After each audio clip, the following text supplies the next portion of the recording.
Shalom saudara, saya hari ini mau share tentang pilihan. Saudara tahu tentang pilihan? Saudara selalu memilih. Dan ada orang yang mengatakan hidup itu adalah pilihan. Sejak bangun pagi pun kita sudah memilih. Betul saudara? Mau terus tidur atau mau bangun. Hidup adalah pilihan. Dan saudara perhatikan di alfabet bahasa Inggris diawali dengan huruf A, saudara. Betul saudara? A, B, D. Ada apa saudara? Di antara B dan D selalu ada C. B itu menandakan birthday, kelahiran. Betul saudara? Hari kelahiran, birth. Dan D artinya apa? Death, mati saudara. Dan hidup itu pasti mati. Bahkan Lazarus yang sudah dibangkitkan oleh Yesus pun apakah masih hidup? Tidak. Dia mati. Hanya satu jalan kehidupan untuk selama-lamanya, itu Yesus, betul. Tapi jasmani ini pasti mati, betul. Karena di tengah-tengah B dan D selalu ada yang namanya C. Dalam bahasa Inggris pilihan itu artinya choice. Dan di dalam hidup ini banyak pilihan. Ketika kita mau pulang dari tempat ini pun ternyata kita dihadapkan oleh pilihan. Ketika kita dalam pelayanan kita, dalam pekerjaan kita, ternyata hidup ini penuh dengan pilihan. Dan kalau kita salah pilih, ternyata itu sangat fatal. Mungkin kalau misalnya cuma salah pilih model rambut, itu sebulan, kalau buat yang cowok sebulan gampang ganti. Betul saudara? Salah pilih, wah saya mau di mohak atau saya mau digundul. Kalau salah pilih model rambut, nyeselnya berapa sebulan. Betul saudara? Pernah dengar ada orang ngomong peribahasa seperti itu? Kalau salah pilih jodoh, nyeselnya beneran seumur hidup. Nggak cerai terus kawin lagi. Ayo. Dulu kekristenan pilih jodoh salah, itu nyesel seumur hidup. Tapi sekarang saya ngobrol sama teman saya. Wah, enggak loh. Salah pilih jodoh, ya kawin lagi katanya. Itu dunia loh saudara. Dulu ketika saya masih kecil saya mendengar kata-kata itu. Salah pilih jodoh, nyeselnya seumur hidup. Tapi teman saya ngomong, saya enggak begitu. Salah pilih jodoh katanya kawin lagi. Itu dunia mengatakan seperti itu. Betul saudara? Lah ada satu hal yang nyeselnya bukan cuma seumur hidup, tapi selama-lamanya. Ada yang bisa jawab? Salah pilih Tuhan. Salah pilih kepercayaan. Salah pilih Tuhan. Itu nyeselnya selama-lamanya. Betul saudara? Bangsa Israel ketika dia keluar dari tanah Mesir diperhadapkan dengan pilihan. Mau pilih keluar dari Mesir atau mau pilih di tempat perbudakan. Betul saudara? Dan ternyata pilihannya itu gak enak. Bangsa Israel saudara bisa baca. Bangsa Israel pilihannya ketika dia keluar dari Mesir, pilihannya adalah padang gurun. Dan itu membuat orang-orang itu kecut hatinya. Ketika mereka berjalan sebentar, mereka diperhadapkan dengan yang namanya Laut Merah. Dan hari-hari itu kehidupan bangsa Israel dari tanah Mesir yang mungkin tanah perbudakan, tapi ternyata ketika kita baca mereka sempat makan daging di Mesir. Mereka juga minum minuman yang enak. Terbukti mereka marah-marah sama Musa. Dan sebagian daripada mereka mengutuki Musa dan mereka pengen lebih baik balik ke Mesir. Dan hari itu bangsa Israel diperhadapkan dengan sesuatu pilihan.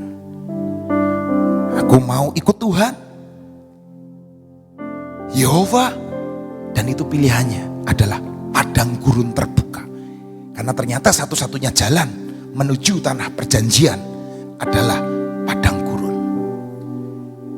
Dalam hidup kita pun seringkali ikut Tuhan, pengennya enak, pengennya diberkati, pengennya easy going, semuanya disediakan, semuanya sudah, kalau bahasa Jawa cempak, tersedia semuanya. Pengen minum ada, pengen makan ada, pengen jalan-jalan ada uangnya.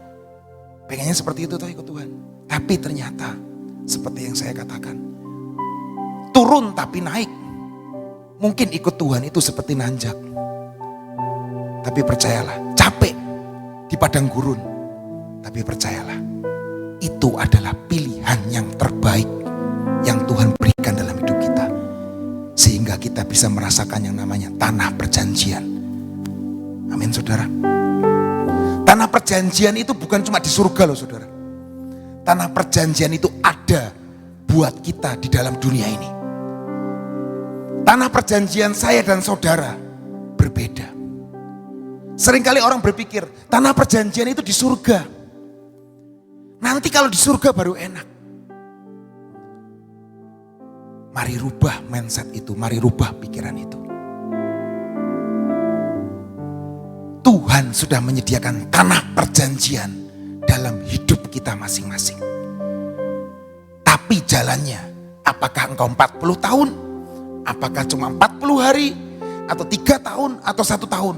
Itu tergantung perjalanan hidupmu bersama Tuhan. Dan tergantung yang namanya pilihan. Karena Tuhan sudah memberikan free will dalam hidup kita. Dan hidup ini dipenuhi dengan pilihan. Manusia pertama dihadapkan dengan pilihan. Makan buahnya atau tidak makan. Paulus, Yunus, Musa, Daud, semua tokoh-tokoh di Alkitab, Gideon, bahkan murid-murid Yesus, bahkan Yesus sendiri pun dihadapkan dengan pilihan.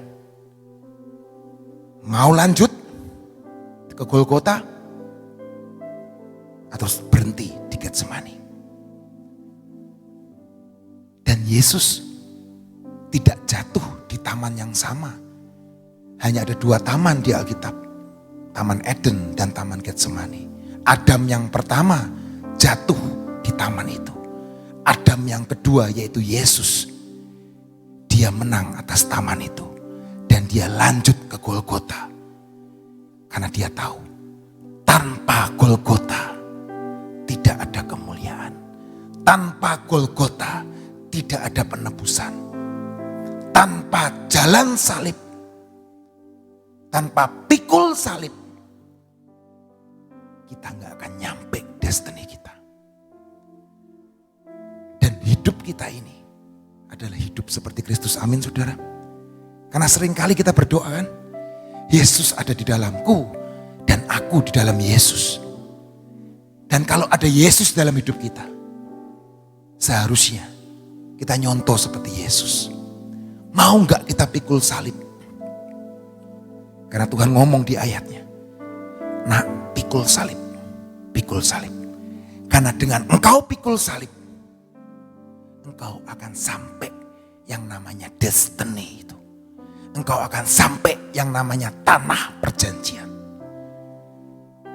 Bangsa Israel sebagian daripada mereka, bahkan sebagian besar daripada mereka, tidak pernah mau pikul salib. Karena saya percaya kejadian Exodus bangsa Israel keluar dari tanah Mesir itu adalah seperti gambaran, pola, pattern yang Tuhan perlihatkan kepada semua manusia. Mari nak, pikul salib. Dengan dengan engkau pikul salib, engkau akan meminimalkan dosa bekerja dalam hidupmu. Ketika engkau pikul salib, engkau akan fokus kepada Tuhan. Dan ketika engkau pikul salib, itu seperti engkau melakukan bagianmu dan aku di dalammu dan Yesus yang bekerja dalam hidup kita. Dan kita pasti kuat sampai garis akhir. Banyak orang gak mau pikul salib. Banyak orang pengen shortcut. Banyak orang pengen berkata, aku gak mau pikul salib. Ngapain pikul salib?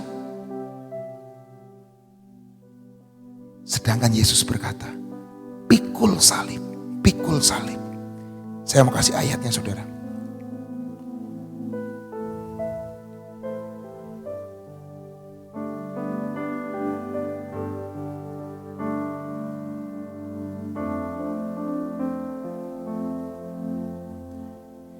Di ayat Roma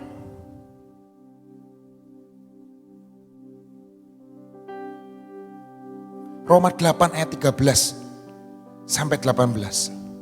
Sebab jika kamu hidup menurut daging, kamu akan mati. Tetapi jika oleh roh kamu mematikan perbuatan-perbuatan tubuhmu, kamu akan hidup. Semua orang yang dipimpin roh Allah adalah anak Allah. Sebab kamu tidak menerima roh perbudakan yang membuat kamu menjadi takut. Bangsa Israel dibebaskan dari roh perbudakan. Tapi bangsa Israel tidak mau mengikul salibnya. Tetapi kamu telah menerima roh yang menjadikan kamu adalah anak Allah. Oleh roh itu kita berseru, ya Aba, ya Bapa. Roh itu bersaksi bersama-sama dengan roh kita bahwa kita adalah anak-anak Allah. Dan jika kita adalah anak, maka kita juga adalah ahli waris. Maksudnya orang-orang yang berhak menerima janji-janji Allah, yang akan menerimanya bersama-sama dengan Kristus. Yaitu jika kita menderita bersama-sama dengan Dia, supaya kita juga dipermuliakan bersama-sama dengan Kristus. Sebab aku yakin, Paulus berkata, bahwa penderitaan zaman sekarang ini tidak dapat dibandingkan dengan kemuliaan yang akan dinyatakan kepada kita. Memikul salib bukan hal yang menyenangkan, tetapi saya berkata, itu harus dilakukan. Menyalibkan namanya daging kita, keinginan kita, keegoan kita. Itu harus dilakukan. Supaya kita bisa mendapatkan kemuliaan pada akhirnya. Tuhan pernah berkata, seringkali juga Pak Yusak ngomong, orang yang ingin menyelamatkan dirinya, dia akan kehilangan nyawanya. Betul saudara? Itu ada ayatnya. Orang yang ingin menyelamatkan dirinya, ia akan kehilangan. Tapi orang yang berserah, dia akan mendapatkannya. Betul saudara? Dalam kehidupan ini, ketika kita berusaha dengan kemampuan kita sendiri, kita ngomong gak mau pikul salib, kita gak mau menderita, kita gak mau ikut jalan salib itu, ternyata kita ada dalam track yang salah. Bangsa Israel selama 40 tahun diperhadapkan dengan pilihan-pilihan, dan pada akhirnya sebagian daripada mereka mati di padang gurun dengan sia-sia. Karena mereka mengambil keputusan yang salah. Mereka mengambil suatu tindakan yang salah. Kelihatannya benar, tapi salah. Dan kehidupan kekristenan itu seperti Ulangan 30 ayat 19. Hari itu Musa sudah mau dipanggil pulang. Dan Musa gak bisa meneruskan perjalanannya lagi. Dan sekali lagi di tepi sungai Yordan. Karena Musa tahu dia gak boleh nyebrang ke tanah perjanjian. Karena dia salah. Karena dia memilih hal yang salah. Tapi sekali lagi, di Ulangan 30 ayat 19, dia berkata seperti ini. Ini kalau saya ngomong perkataan Musa yang terakhir kepada bangsa Israel. Dia berkata, aku memanggil langit dan bumi menjadi saksi terhadap kamu pada hari ini. Dan Tuhan ngomong ke Musa dan Musa ngomong ke bangsa Israel. Kepadamu kuperhadapkan kehidupan dan kematian. Berkat dan kutuk. Tuhan ngomong, ini loh di depanmu tak perhadapkan. Dan Tuhan jawab sendiri. Titik. Tuhan jawab, pilihlah kehidupan supaya engkau hidup. Baik engkau maupun keturunanmu. Saudara pernah dengar perkataan dunia ini yang berkata buah si malakama? Saudara percaya? Ada yang tahu artinya buah si malakama? Ya. Kalau buat saya perkataannya seperti ini. Dimakan ayah mati. Tidak dimakan ibu mati. Mau pilih mana? Dunia berkata dua-duanya kutuk. Tapi di dalam Yesus ada dua, berkat atau kutuk. Dan Tuhan ngomong, pilih berkat, pilih hidup. Karena Tuhan ngomong, akulah jalan kebenaran dan hidup. Jangan pilih jalan yang salah. Pilih kehidupan. Hidup kita dipenuhi dengan pilihan. Dan biarlah kita memilih yang kehidupan. Dan itu terjadi, saudara. Perkataan Musa ini terjadi kepada penerusnya yaitu Yosua. Berapa waktu sejak itu Sungai Yordan bisa terlalui. Yeriko bisa dihancurkan. Kalau engkau memilih kehidupan dan memilih Tuhan, Yeriko, sungai yang besar, akan terlewati. Dan bahkan raja-raja yang menghalangi engkau masuk ke tanah perjanjian, itu engkau akan taklukkan satu demi satu. Raja-raja berbicara masalah apa? Inilah dalam masalah kehidupan. Masalah-masalah dalam kehidupan. Banyak dalam kehidupan ini punya raja-raja. Dan itu engkau akan taklukkan satu demi satu. Karena Tuhan berkata, akulah Jehovah yang ada bersama dengan engkau. Tapi yang awal engkau harus ngomong, aku memilih kehidupan. Aku pilih Tuhan. Aku pilih jalan salib itu. Karena tanpa Golgota tidak ada kebangkitan. Tanpa Golgota tidak ada penebusan. Kalau saya boleh ngomong, no pain, no gain. Kalau engkau nggak mau sakit, engkau nggak bisa menerima yang namanya kejayaan, kemuliaan. Seringkali orang berkata, tinggal tiduran, selonjor, dapat berkat. Tapi saya mau ngomong, no pain, no gain. Hidup ini adalah pilihan dan hidup ini adalah perjuangan. No pain, no gain. Amin saudara. Di Yosua berkata,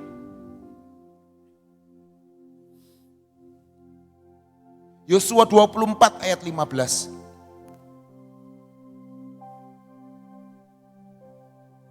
Dari ayat yang B.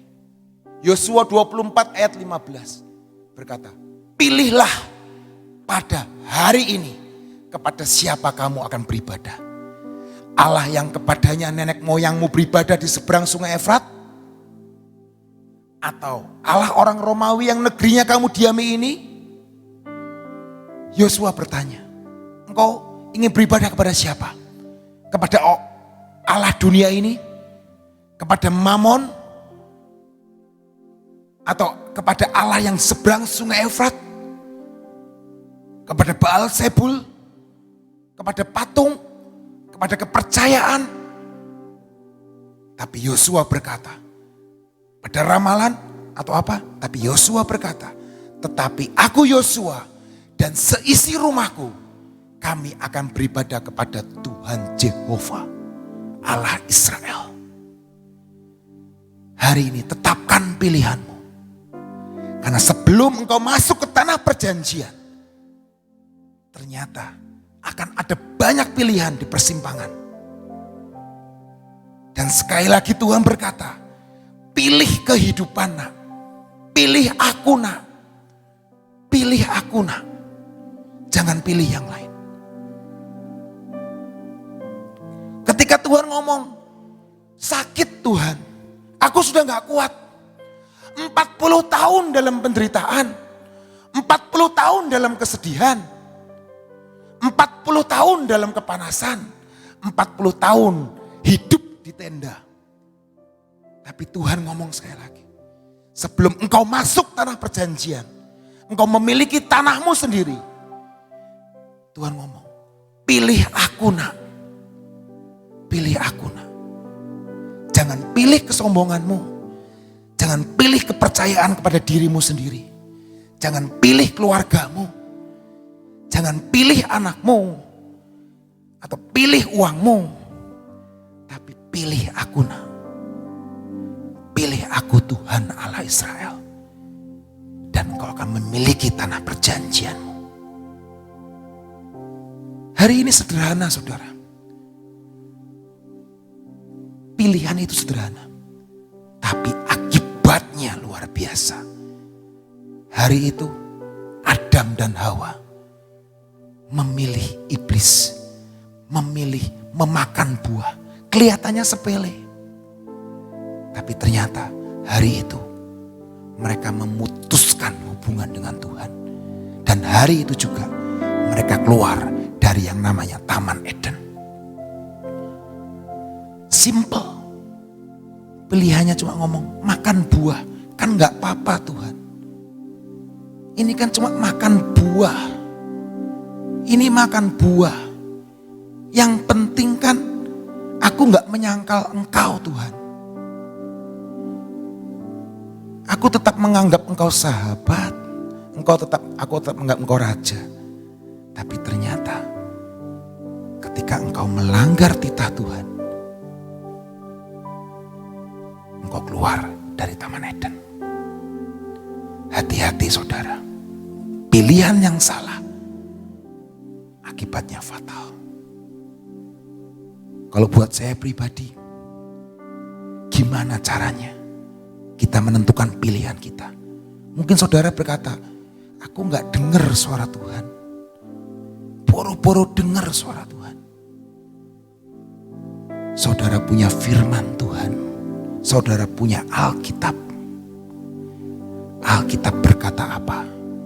Itu yang menjadi tanda pilihanmu ada di dalam kehendak dan rencana Tuhan. Amin. Simple saudara. Apakah pilihanmu itu bertentangan dengan firman Tuhan? Kalau pilihanmu itu tidak bertentangan dengan firman Tuhan, jalan. Simple. Maaf saya berkata, 10.000 orang berkata, ini benar, ini benar. Tapi kalau firman Tuhan ngomong itu salah, itu bohong, itu gak benar. Saya akan ngomong, saya akan tetap percaya firman Tuhan. 10.000 tahun yang lalu ditulis, tapi hari ini masih bekerja dalam hidupmu dan hidupku. Itulah firman. Amin. Dan firman itu ada di atas segala-galanya. Karena firman itu adalah perkataan Tuhan. Amin. Hari ini ketika engkau memilih, biar pilihanmu adalah pilihan seperti apa yang Tuhan inginkan. mata Tuhan, biar telinga Tuhan, biar pikiran Kristus ada dalam hidup setiap kita. Sehingga kita gak perlu 40 tahun seperti bangsa Israel. Musa ngomong pada waktu itu, mereview. Aku tahu kesusahanmu. Aku tahu penderitaanmu. Aku tahu sebagian besar daripadamu sudah mati di padang gurun. Tapi hari ini, sekali lagi, pilihlah kehidupan. Sakit, gak enak, sedih. Tapi hari ini sekali lagi Tuhan mengingatkan, pilihlah kehidupan. Biar engkau sampai ke tanah perjanjianmu dengan kemenangan gilang gemilang. Dan engkau mendapatkan tanah perjanjianmu sendiri. Amin. Tuhan Yesus memberkati. Ya, bicara tentang pilihan. Tadi Luki sudah terangkan tentang pilihan. Bicara tentang pilihan itu gampang-gampang susah, saudara.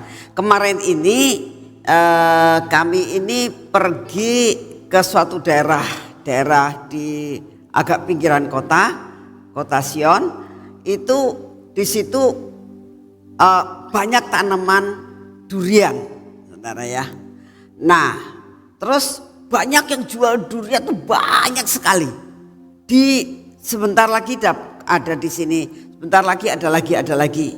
Nah, kita tidak berpengalaman, jadi pilihan itu perlu yang dinamakan bergaul, perlu dinamakan pengalaman. Kita ini tidak pernah pengalaman. Sampai suatu saat ada yang bilang begini, jangan beli di sembarang tempat, belum tentu enak. Yuk kita pergi ke suatu tempat yang memang pusatnya di situ duriannya bagus-bagus. Nah, udah.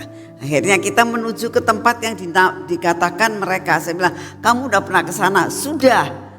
Dan kamu sudah pernah ngicipin? Sudah. Dan memang enak itu durian katanya. Jadi kita akhirnya ke sana. Sampailah kita ke tempat itu.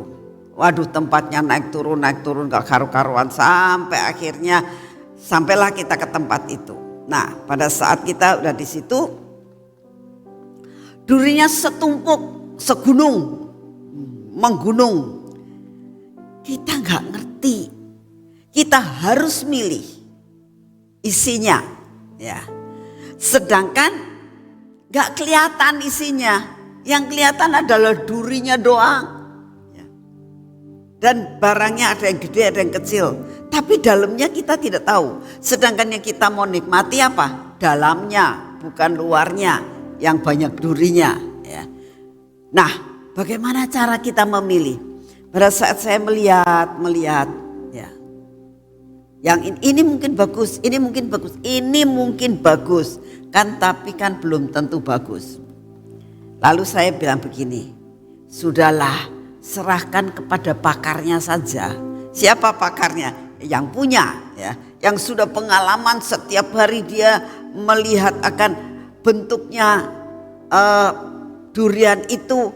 Dia tahu persis kalau yang begini ini manis. Lalu orang yang mengatakan gini, kalau ini isinya putih tapi manis. Kalau ini isinya kuning, dia bilang manis. Silakan milih. Belum dibuka loh, tapi dia sudah tahu.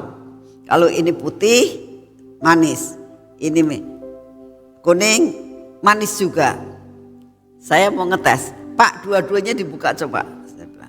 Kan yang penting dalamnya manis ya. Nah betul, pada saat dibuka, yang putih manis juga, yang kuning manis juga. Ya. Terus dia tanya, enak mana Bu? Saya bilang enak yang kuning. Ya. Bagus, lebih enak. Saudara, nah dari pengalaman ini kita tahu untuk melakukan pilihan, ya, kan dikatakan sekali kita salah pilih itu resikonya besar. Ya. Nah, satu perkara bagaimana caranya kita bisa pas, berikan kepada pakarnya yang memiliki siapa?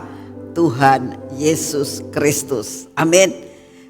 pasrah sama Tuhan, Tuhan pilihkan ini. Nah lalu kamu mengatakan, ya gimana kita gak dengar suara Tuhan?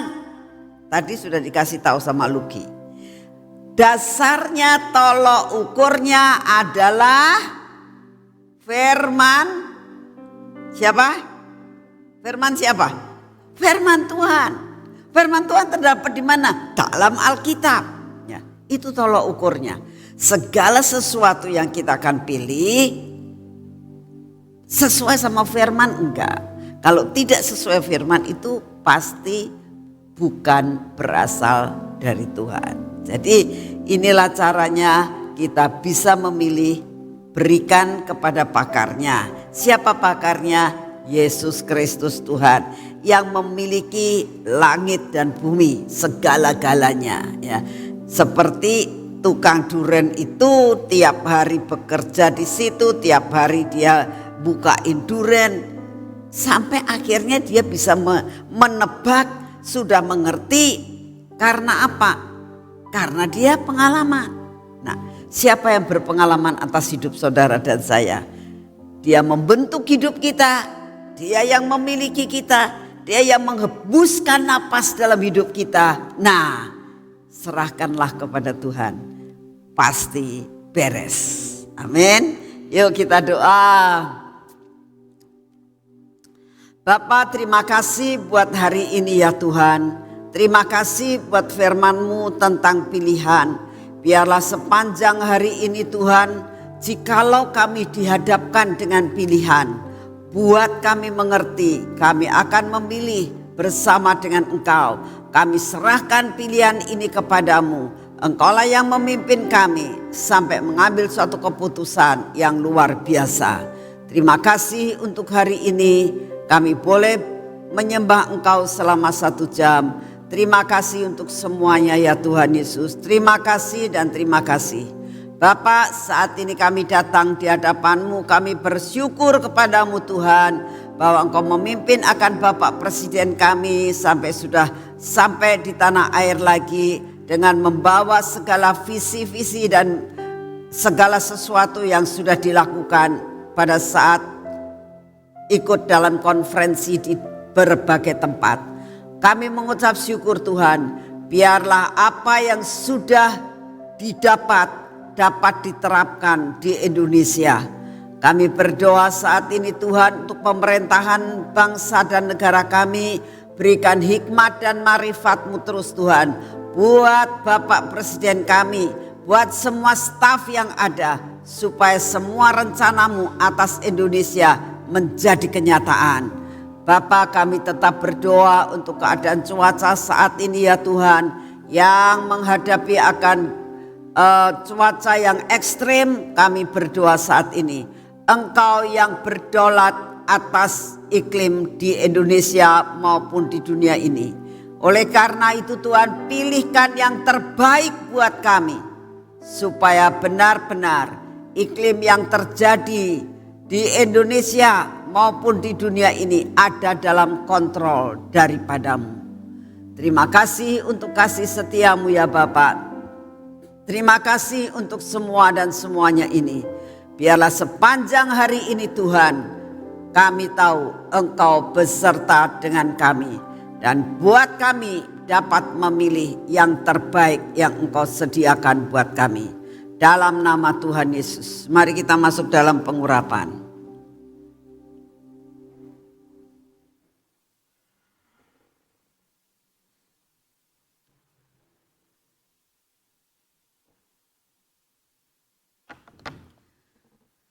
Bapa, saat ini kami datang di hadapan-Mu, kami tetap mau mengatakan di hadapan-Mu Tuhan, kuasa pengurapan akan membuat kami tetap berhasil dalam segala perkara. Karena Engkau memberi contoh terhadap raja-raja yang diurapi, terhadap Daud yang diurapi, terhadap Salomo yang diurapi, terhadap Samuel yang diurapi. Tuhan, diurapi sebagai nabi, diurapi sebagai raja, semua ada dalam rencana-Mu. Kami percaya untuk pengurapan ini. Urapi Tuhan akan hidup kami ini. Dalam nama Tuhan Yesus, biarlah pengurapan ini jatuh atas hidup kami. sehingga apa yang kami kerjakan menjadi berhasil. Berkati mata kami Tuhan, telinga kami ya Tuhan, dan bibir mulut kami ini. Biarlah benar-benar indera kami ini Tuhan selalu senada dengan Engkau. Biarlah hati kami juga tetap melekat kepadamu ya Tuhan Yesus. Dan semua keraguan-raguan kami dipatahkan. Ini tangan kami olesi minyak. Kami mau melakukan semua pekerjaan kami hari ini. Bersama dengan Engkau Tuhan, kami akan mengerjakan perkara-perkara yang luar biasa.